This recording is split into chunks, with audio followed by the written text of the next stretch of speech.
Imagine owning a tiny piece of the largest companies like Apple, Microsoft, and Amazon all at once.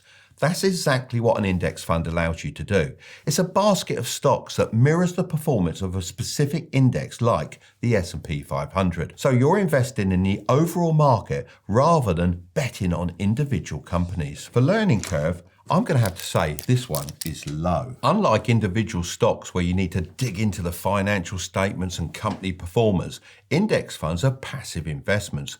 You don't have to pick and choose stocks as they're already bundled together for you. Getting started is simple too.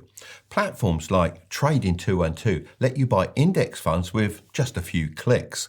Once you've invested, all you need to do is sit back and let the market do the work. For passive income potential, I'm going to say this is moderate. Index funds don't directly pay high dividends like REITs, but they still provide some income. Many companies in the fund pay dividends, and those are automatically distributed to you or reinvested back into the fund, depending on your choice.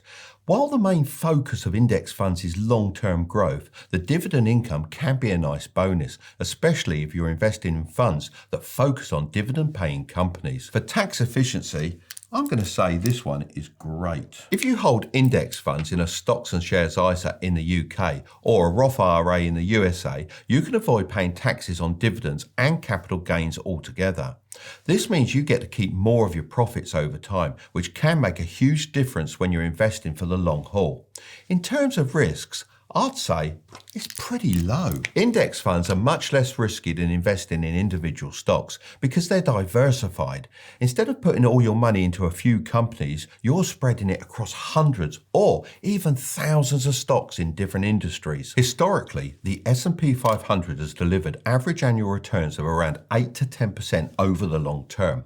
While the market can go up and down in the short term, if you hold onto an index fund for 10, 20, or even 30 years, it's one of the safest ways to grow your wealth. However, of course, there are still risks like with any investment. So what's my investment worth now?